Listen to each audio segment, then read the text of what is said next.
नमस्कार, स्वदेश न्यूज देख रहे हैं आप। आपके साथ मैं हूं प्रशंसा और हमारा आज का मुद्दा है सत्र की तैयारी, कौन पड़ेगा किस पर भारी। दरअसल आपको बता दें कि छत्तीसगढ़ में विधानसभा सत्र की अधिसूचना जारी हो चुकी है और इस बार विधानसभा का शीतकालीन सत्र 4 दिनों का होगा, यानी कि 16 दिसंबर से 20 दिसंबर तक रहेगा। 4 दिनों के शीतकालीन सत्र को लेकर कांग्रेस सवाल खड़े कर रही है।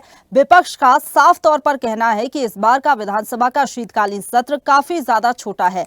प्रदेश में मुद्दे बहुत ज्यादा है। बता दें कि पिछली बार के मानसून सत्र में जिस प्रकार का हंगामा आवास कानून व्यवस्था के साथ साथ कई विषयों पर हुआ था, तो इस बार उसी प्रकार से सत्र में हंगामा हो सकता है, क्योंकि विपक्ष एक बार फिर से प्रदेश की कानून व्यवस्था को लेकर सत्ता पक्ष पर हमला बोल सकता है। साथ ही आबकारी विभाग के शुरू किए गए मनपसंद ऐप को लेकर भी घेर सकता है। महतारी वंदन योजना की हितग्राही महिलाओं की शिकायतों को लेकर भी विपक्ष इस बार सरकार पर हावी होगा। सत्र को लेकर सत्ता पक्ष अपनी तैयारी में जुट चुका है। वहीं मंत्री टंकराम वर्मा का साफ तौर पर कहना है कि विपक्ष के सवालों का जवाब देने के लिए सरकार पूरी तरीके से तैयार है, क्योंकि बीजेपी सरकार ने 10 महीनों में कई काम और उपलब्धियां हासिल की हैं। प्रदेश की महिलाओं के लिए महतारी वंदन योजना, किसानों से 3100 रुपए में धान खरीदी की जा रही है। तेंदुपत्ता संग्राहकों को 5500 और चरण पादुका दी जा रही है। खिलाड़ियों को खेल अलंकरण दिए जा रहे हैं। विधानसभा सत्र 1 हफ्ते का होता है। सरकारी छुट्टियों को लेकर शीतकालीन सत्र 4 दिन का है। वहीं विपक्ष के सभी सवालों के लिए जवाब देने के लिए सरकार तैयार है। बता दें आपको कि बीते दिनों प्रदेश में ऐसी कई घटनाएं हुई हैं, जिसकी वजह से प्रदेश की कानून व्यवस्था को लेकर विपक्ष हमलावर है। पिछले मानसून सत्र में बलौदाबाजार हिंसा को लेकर विपक्ष ने सरकार को घेरा था, तो वहीं एक बार फिर से प्रदेश में हुए आपराधिक घटनाओं का मुद्दा सदन में गूंजेगा। मनपसंद ऐप को लेकर विपक्ष सरकार को घेरने की तैयारी कर रहा है। बस्तर में नक्सलियों के सफाये को लेकर भी विपक्ष सवाल जवाब करेगा। आंकड़ों के मुताबिक 200 से ज्यादा नक्सली बीजेपी सरकार में मारे गए हैं, जिस पर विपक्ष का कहना है कि नक्सलियों की आड़ में आदिवासियों को मारा जा रहा है। ऐसे कई मुद्दे हैं जो कि इस बार सदन में गूंजते हुए नजर आएंगे।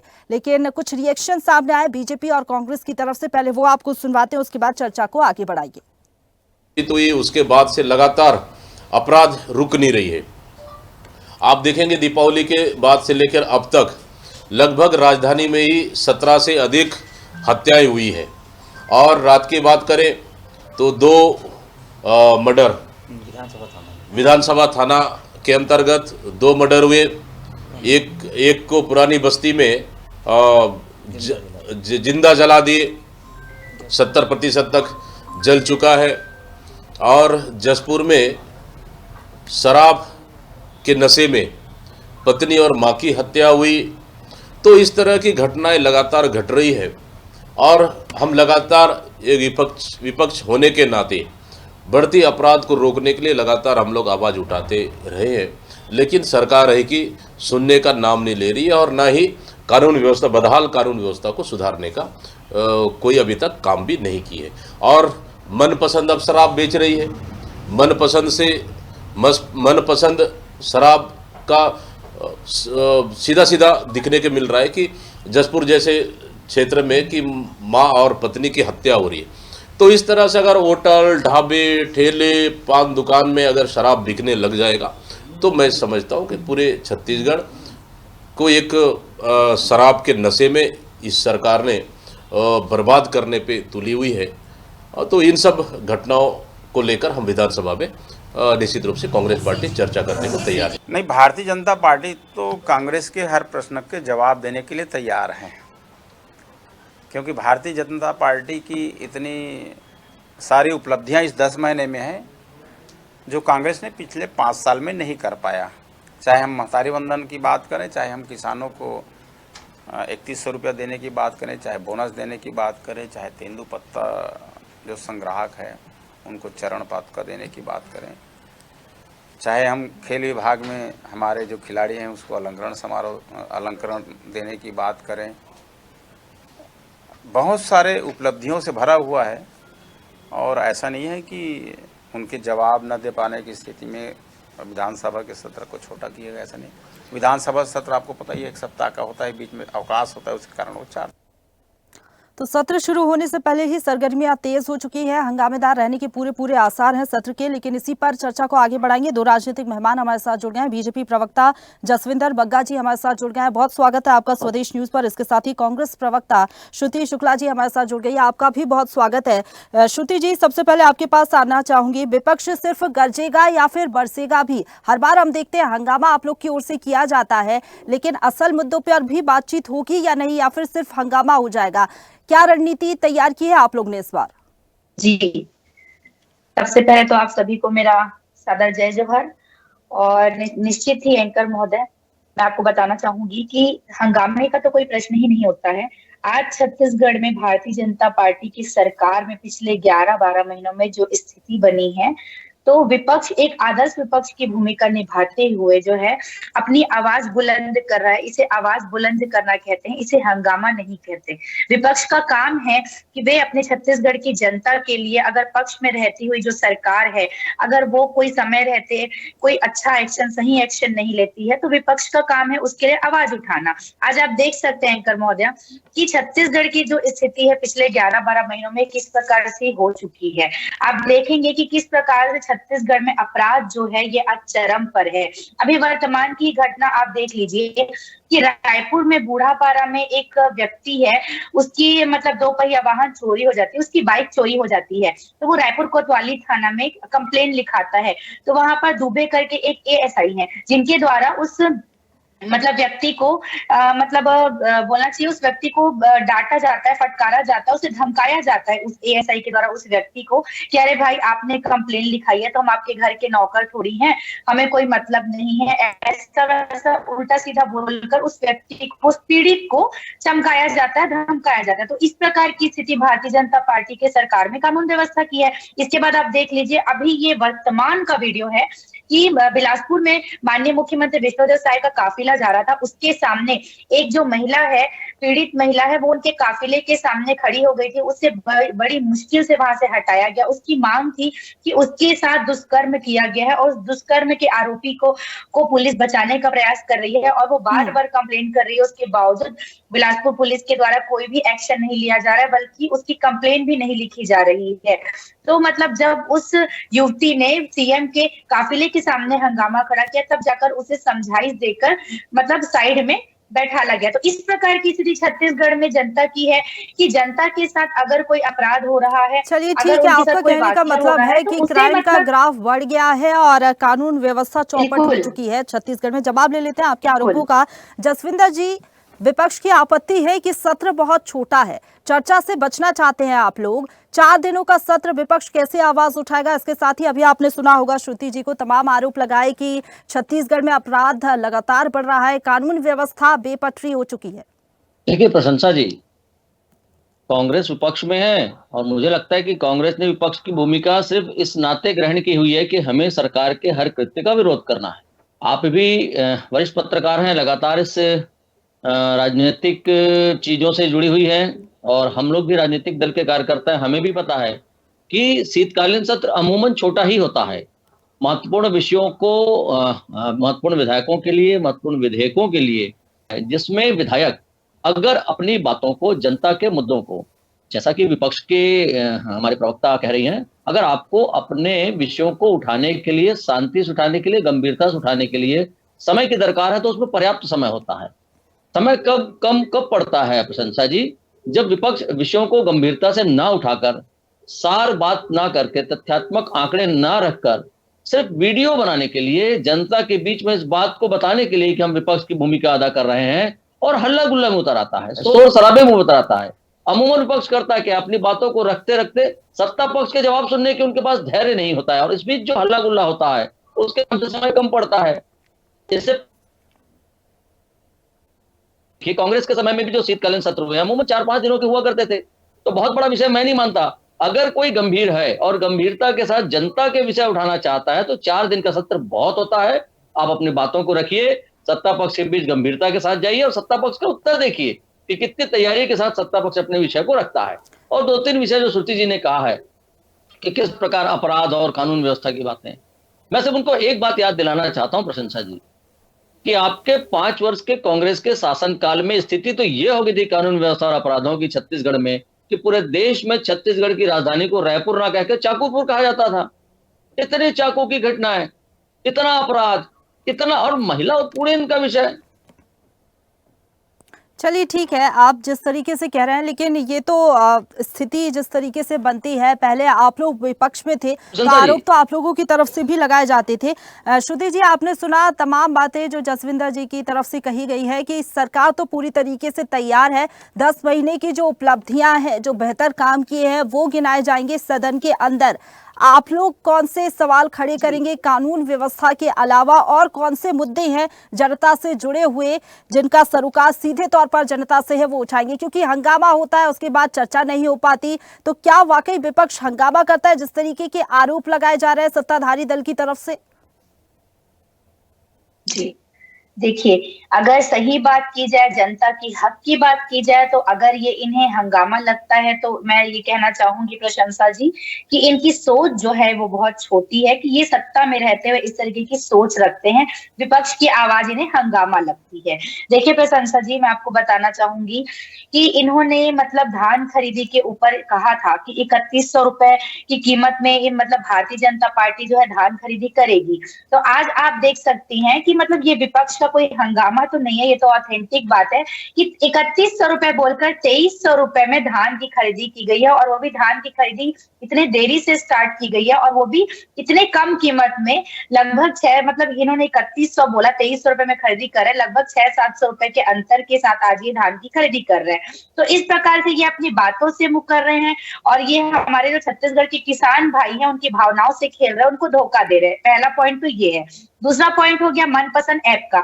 आज आप देखेंगे प्रशंसा जी कि नशे की गिरफ्त में आकर छत्तीसगढ़ के युवा कितने क्राइम कर रहे हैं। छत्तीसगढ़ के युवा और आम इंसान को तो छोड़िए, छत्तीसगढ़ का जो प्रशासन है, यहाँ तक कि जो पुलिस है, अभी बीच में एक घटना बिलासपुर की सामने आई थी कि एक थाना प्रभारी टीआई के द्वारा नशे की हालत में एक तहसीलदार को चमकाया गया था। अभी ये रायपुर की घटना मैंने आपको बताई कि एक युवक ने बाइक चोरी की रिपोर्ट दर्ज कराई थी, तो वहां के एएसआई के द्वारा उस युवक को धमकाया गया। तो इस प्रकार की घटनाएं ये सब नशे में लिप्त होने के कारण हो रही है। मतलब नशे की संलिप्तता से बहुत ज्यादा अपराध की संभावनाएं जो है बढ़ जाती है। तीसरा जो बात है वो ये है कि मतलब इतना ज्यादा अनकंट्रोल स्थिति छत्तीसगढ़ में अपराध का बन चुका है। ना तो महिला सेफ है, ना तो युवा सेफ है, ना तो हमारे किसान भाई अपराध तो आपके जब सरकार थी, कांग्रेस की सरकार थी, तत्कालीन कांग्रेस सरकार, तभी भी होते थे। ऐसा थोड़ी रहा है कि अभी एकदम से अपराध बढ़ गए। जी प्रशंसा जी, आपने सही कहा। अपराध तो जो होता है वो तो ठीक है, अपराध होते हैं, लेकिन आज छत्तीसगढ़ में जो अपराध की स्थिति है, आप सोच कर देख लीजिए कि ये स्थिति पहले थी क्या। जब से भारतीय जनता पार्टी की सरकार बनी है, ये शुरुआत हुई थी बलौदाबाजार बेमेतरा की घटना से। बलौदाबाजार के बाद लोहारीडी की घटना हुई, लोहारीडी के बाद बलरामपुर, बलरामपुर के बाद दामाखेड़ा, उसके बाद रायपुर, उसके बाद बिलासपुर। मतलब ठीक है श्रुति जी, आप जो ये लिस्ट गिना रही हैं वो आपके सरकार का दौर भी याद है जब कवर्धा कांड हुआ था। इसके साथ ही कई और मामले सामने आए थे। लेकिन जसविंदर जी, जिस तरीके से आरोप लगाए जा रहे हैं उनका भी जवाब दीजिएगा। कह रही है कांग्रेस पार्टी कि शांति के टापू को आप लोगों ने अपराध का गढ़ बना दिया। आखिरकार हो क्या रहा है प्रदेश में? ये तमाम आरोप हैं, और इसके साथ ही मनपसंद ऐप को लेकर भी विपक्ष सवाल खड़े कर रहा है कि मनपसंद ऐप के जरिए शराब बेची जा रही है मनपसंदा लोगों को, जो उनकी पसंद की है, और इससे काफी ज्यादा क्राइम बढ़ा है छत्तीसगढ़ में। 2-3 चीजें। एक तो छत्तीसगढ़ में अपराध के बढ़ने का कारण श्रुति जी की चिंता का है, मुझे लगता है मेरी भी चिंता और आपकी भी चिंता होगी। किसी भी राज्य में अगर अपराध बढ़ते हैं तो हम सबकी चिंता का विषय होना चाहिए। इन्होंने बलौदाबाजार से चालू की बात को, मैं भी बलौदाबाजार से ही बात को प्रारंभ करता हूं।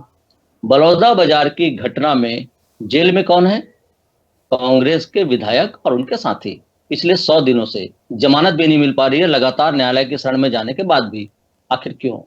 सूरजपुर की घटना, जेल में कौन है? एनएसयूआई के कार्यकर्ता और जिला पदाधिकारी। नहीं जसविंदर जी, लेकिन ठीक है, उसमें भी तो विपक्ष की तरफ से ये कहा गया था कि फंसाया जा रहा है, साजिश रची जा रही है। नहीं, देखिए, आप अगर इस बात को बोलती है, और मैं स्वीकार भी लेता हूं एक बार आपकी बात को मानते हुए कि हम फंसा रहे हैं, सरकार फंसा रही है। न्यायालय जहां पर आपके साक्ष्यों के आधार पे निर्णय होता है, न्याय मिलता है, वो न्यायालय क्यों आपकी बात नहीं सुन रहा है साहब? आप तो लगातार न्यायालय में जा रहे हैं ना जमानत के लिए, आप अपने साक्ष्य भी रख रहे हैं, अपने तर्क भी रख रहे हैं और ये भी बता रहे हैं कि आप उस जगह पे थे या नहीं थे, फिर भी न्यायालय क्यों नहीं स्वीकार रहा है आपकी बात को? तो कहीं ना कहीं कुछ ना कुछ तो है प्रशंसा जी, आपको मानना पड़ेगा। और लोहारेडी की घटना भी देखिए, वहां पर भी कांग्रेस को उप सरपंच का विषय निकलता है। आप दामाखेड़ा की घटना देखिए, वहां पर भी कांग्रेसी कनेक्शन मिलता है। मैं ये कह रहा हूं कि छत्तीसगढ़ को अशांत करने के पीछे कौन से लोग हैं जो सत्ता से बाहर हो गए हैं, बौखलाहट में अपने लोगों के माध्यम से ऐसी घटनाएं करवा रहे हैं क्या छत्तीसगढ़ को शांत करने के लिए, इस सरकार को बदनाम करने के लिए? आपको इस तथ्य को भी देखना होगा, इसके पीछे भी जाना होगा। और दूसरा विषय धान की खरीदी का 3100 रुपए में, हाँ हमने वादा किया छत्तीसगढ़ के किसानों से, हम 3100 रुपए प्रति क्विंटल के हिसाब से धान की खरीदी करेंगे। हमने करके दिखाया है पिछली बार, और इस बार भी जो 72 घंटे में किसान के खाते में केंद्र द्वारा निर्धारित एमएसपी का मूल्य डाला जा रहा है, उसके बाद की अंतर की राशि एक मुश्त दी जाएगी किसानों को। इस बात का विश्वास किसानों को है, कांग्रेस को हो या ना हो। किसान जानते हैं कि भारतीय जनता पार्टी ने जो वादा किया है, उन्होंने पिछली बार उस वादा को पूरा किया है और लगातार पूरा करेगी। इस विश्वास के कारण ही भारतीय जनता पार्टी को सरकार में आने का मौका मिला था। इस बात को श्रुति जी का भी एहसास है और आपको भी पता है प्रशंसा जी, नहीं, कि धान क्यों कांग्रेस खरीदी बाहर को हो गई लेकर थी। उनकी कुछ आपत्ति है, जरा वो पूछ लेते हैं। श्रुति जी बताइए, क्या आपत्ति थी आपकी? उन्होंने 31 रुपए की बात ही की थी। जी, धान खरीदी को लेकर आप देखिएगा प्रशंसा जी, इन्होंने बात की थी 3100 रुपए में ये धान की खरीदी करेंगे। आज हमारे किसान भाइयों से आप जाकर पूछिए कि उनकी मतलब उनकी जो क्या स्थिति और किस प्रकार से उनमें मायूसी का माहौल है। 3100 रुपए बोलकर 2300 रुपए में धान की खरीदी भारतीय जनता पार्टी ने की है। आपको मैं याद दिलाना चाहूंगी बग्गा जी कि यही भारतीय जनता पार्टी धान का बोनस जब किसानों को नहीं दे पाई थी और सत्ता से बाहर हो गई थी, और आज फिर से किसानों की भावनाओं के साथ खेलने का प्रयास जो है भारतीय जनता पार्टी करती है। ये तो समय ही बताएगा कि आप मतलब चाहे बोनस के तौर पे हो चाहे जिस भी तौर पे हो, आप उस राशि की पूर्ति किसानों के खाते में किस प्रकार से करते हैं। और एक मिनट बग्गा जी, आप मतलब मुझे एक चीज समझ नहीं आती प्रशंसा जी, अगर छत्तीसगढ़ इनसे संभाले नहीं संभल रहा है तो ये अपना जो अपनी गलती का ठिकरा जो है विपक्षी पार्टी पर फोड़ देते हैं। बग्गा जी ने कहा कि सूरजपुर बलरामपुर की जो घटना हुई थी उसमें एनएसयूआई के जिलाध्यक्ष का हाथ था। बिल्कुल एनएसयूआई के जिलाध्यक्ष का हाथ था तो पार्टी किसी को जो है क्राइम करना नहीं सिखाती। अगर उनका हाथ था तो पार्टी ने उन्हें निष्कासित कर दिया है, पद मुक्त कर दिया है। लेकिन इसके एवज में बग्गा जी इस चैनल के माध्यम से मैं आपसे पूछना चाहूंगी कि अभी रायपुर में एक किन्नर की हत्या का मामला सामने आया था, उसमें भाजपा कार्यकर्ता का जो मतलब उसमें बताया गया था कि भाजपा के एक कार्यकर्ता है जिसका उस किन्नर की हत्या में बहुत बड़ा हाथ है सुपारी किलर के रूप में। तो मतलब उसमें भारतीय जनता पार्टी क्या कहेगी? इसके बाद साजा के जो विधायक है उनके बेटे के द्वारा एक आदिवासी युवक को धमकाया चमकाया गया, उनके साथ मारपीट की गई। तो क्या भारतीय जनता पार्टी ऐसे बीजेपी कार्यकर्ता और ऐसे साझा विधायक को निलंबित करेगी? देखिए श्रुति जी को जानकारी दुरुस्त करने की आवश्यकता है प्रशंसा जी। साझा विधायक ईश्वर साहू जी के पुत्र का जो विषय उठा रही है उस पर एफआईआर हो चुकी है। हमारी सरकार इस बात को देखकर एफआईआर या न्याय नहीं करना चाहती है कि वह किस पार्टी का कार्यकर्ता है। अगर भारतीय जनता पार्टी के कार्यकर्ता के तरफ से भी न्याय के विरुद्ध कोई कार्य होगा तो हमारी सरकार कटिबद्ध है प्रशासन अच्छे से चलाने के लिए और अपराध मुक्त छत्तीसगढ़ बनाने के लिए। इन्होंने बोनस की बात उठाई है प्रशंसा जी, इस विषय को बहुत स्पष्ट कर देना चाहता हूं कि जिस 2 वर्ष के बोनस को हम नहीं दे पाए थे और जिसके कारण जनता ने हमें सरकार में रहने के अधिकार से वंचित कर दिया था और कांग्रेस को 5 वर्ष के लिए सत्ता सौंपी थी, कांग्रेस ने वादा किया था अपने घोषणा पत्र में कि वो 2 वर्ष का बोनस जो भारतीय जनता पार्टी ने नहीं दिया है हम देंगे। 5 वर्ष इन्होंने सरकार चलाई है, राज किया छत्तीसगढ़ पे, 5 वर्ष इन्होंने वो बोनस नहीं दिया। हमने 2023 के घोषणा पत्र में जनता से फिर से वादा किया, अपनी गलती को माना और कहा कि हम जिस 2 वर्ष के बोनस को नहीं दे पाए थे उसे 25 दिसंबर 2023 हमने तारीख भी दी थी प्रशंसा जी कि हम 25 दिसंबर को किसानों के खाते में डालेंगे। और हाँ, भारतीय जनता पार्टी ने अपना वादा पूरा किया।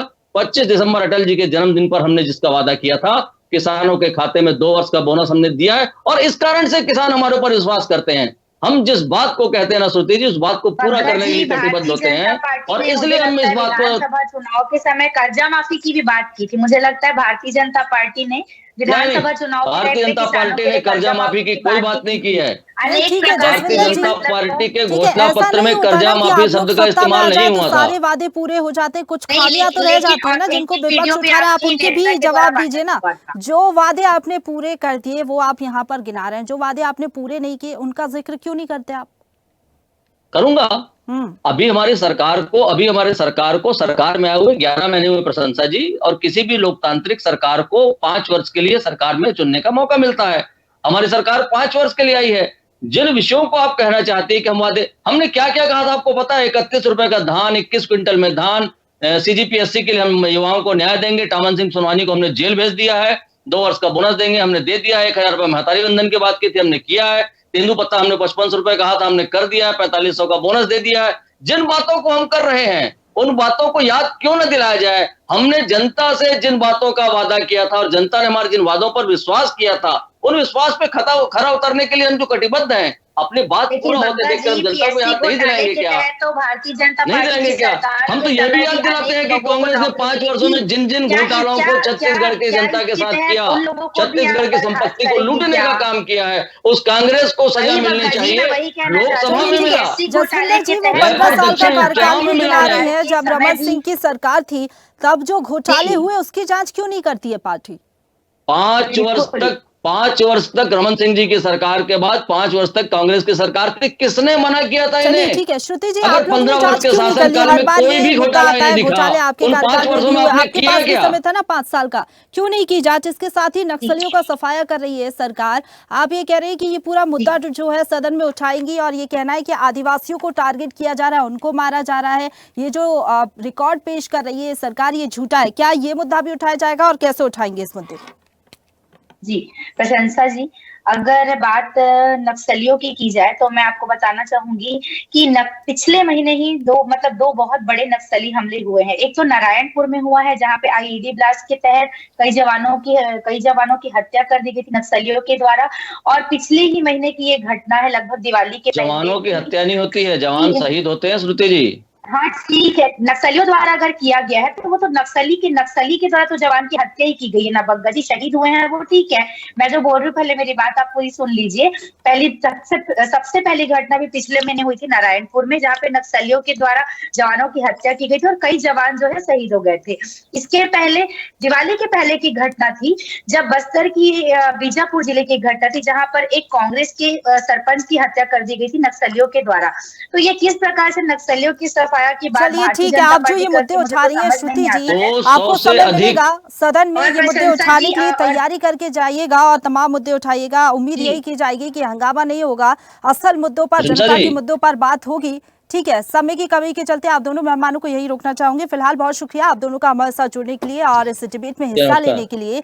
तो संसद को लोकतंत्र का मंदिर कहा जाता है, जहां पर चर्चा होती है जनता से जुड़े हुए मुद्दों को लेकर। शीतकालीन सत्र का आगाज होगा, 4 दिनों का ये सत्र है, लेकिन विपक्ष का आरोप है कि सत्र बहुत छोटा है क्योंकि सत्ता पक्ष आरोपों से बचना चाहती है। लेकिन अब इस शीतकालीन सत्र में कौन किस पर भारी पड़ता है, इसके साथ ही क्या वाकई शीतकालीन सत्र में माहौल शीतल रहता है या नहीं, या फिर हंगामा देखने को मिलता है। इसी के साथ आज के मुद्दे में फिलहाल इतना ही, लेकिन कल फिर हाजिर होंगे किसी और मुद्दे के साथ।